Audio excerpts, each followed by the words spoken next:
नमस्कार दोस्तों। आज की हमारी कहानी अच्छी लगे तो प्लीज हमारा चैनल सब्सक्राइब करें। सोना, शाम को मैं तो ऑफिस से जल्दी आ ही जाऊंगा। तुम भी कोशिश करना जल्दी आने की। शाम 5 बजे तक माँ की ट्रेन पहुंच जाएगी। उनको लेने हम दोनों साथ स्टेशन जाएंगे तो उन्हें अच्छा लगेगा। मनीष पत्नी सोना से बोला, जल्दी तो आना ही पड़ेगा, लेकिन स्टेशन सिर्फ तुम ही जाना। मुझे माँ के आने के बाद उनके नाश्ते की तैयारी करनी है। उनका रूम भी फिर से साफ करना है। साफ तो कर ही दी हूँ, लेकिन उन्हें जरा सी भी धूल नजर आ गया तो 100 बातें सुनाएंगी। ऐसी बातें क्यों करती हो सोना? माँ के बारे में तुम्हारी सोच सही नहीं है। हर सिक्के के दो पहलू होते हैं। माँ के साथ रहोगी तो तुम्हारी सोच खुद ब खुद बदल जाएगी। जरा सोच कर देखो। मैं उनका एकलौता संतान हूँ। मेरा फर्ज है माँ की जिम्मेदारी उठाना। वहाँ संयुक्त परिवार है। दोनों चाचा चाची के बच्चे उनके पास हैं। वो लोग अपने माता पिता की देखभाल करेंगे या मेरी माँ की। जब तक पिताजी थे तो कोई बात नहीं थी। पिताजी के गुजरे भी 6 महीने हो गए। माँ तो आने को तैयार नहीं थी। कितना जिद के बाद तो आने को तैयार हुई है। उस पर तुम इस तरह नाराज हो रही हो। मैं ऐसे नहीं कह रही हूँ। मैं कोई बुरी बहू नहीं हूँ। माँ जी से नहीं, उनके डिसिप्लिन से प्रॉब्लम है। सुबह 5 बजे उठना, समय पर चाय नाश्ता, कुछ भी देर हुआ तो सो भाषण सुनो। साड़ी छोड़ कुछ और पहन लो तो संस्कारी बहू नहीं होने का लेबल लग जाता है। तुम ही कहो, यहाँ जॉब के साथ ये सब मैं कैसे कर पाऊंगी? तुम चिंता मत करो, इतना भी मुश्किल नहीं होने वाला। साथ रहने से धीरे धीरे एडजस्ट हो ही जाता है। शाम में दोनों ऑफिस से जल्दी घर आ गए। मनीष माँ को लेने स्टेशन चला गया। सोना बीना जी का कमरा पूरे सलीके से तैयार कर दी।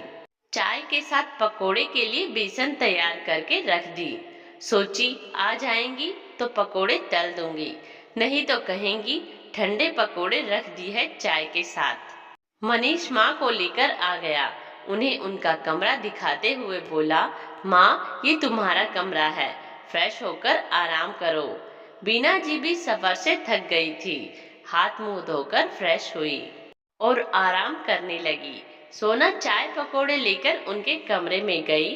अरे, सफर में खाते पीते ही तो आई थी, इतनी परेशान क्यों हुई?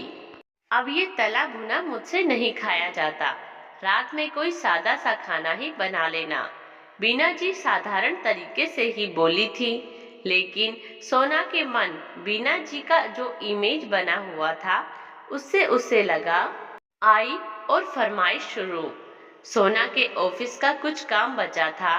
रात में काम खत्म करके सोई तो सुबह देर से नींद खुली।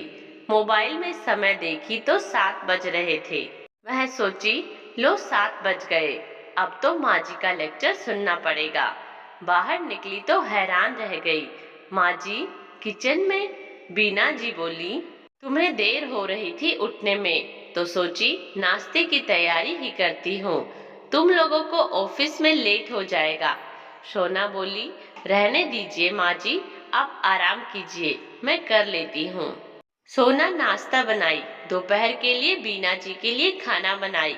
अपना और मनीष का लंच पैक कर तैयार होने चली गई। माँ जी 4 बातें ना सुनाए, इसीलिए ऑफिस के लिए साड़ी पहनकर ही तैयार हो गई।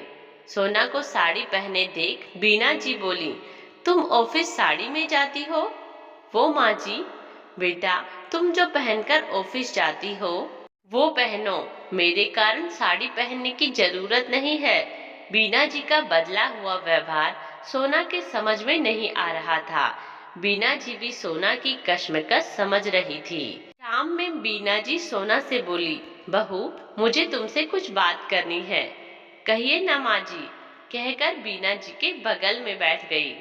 बहू, गांव में हमारा संयुक्त परिवार है। वहाँ बहुएं वैसी ही रहती है जैसा तुम गांव में रही। वहाँ तुम्हें परिवार में बाकी बहुओं की तरह रहना तुम्हारी मजबूरी थी और उस परिवार का नियम सिखाना मेरी मजबूरी। तुम्हें लग रहा होगा कि मैं बिल्कुल कड़ी सास हूँ।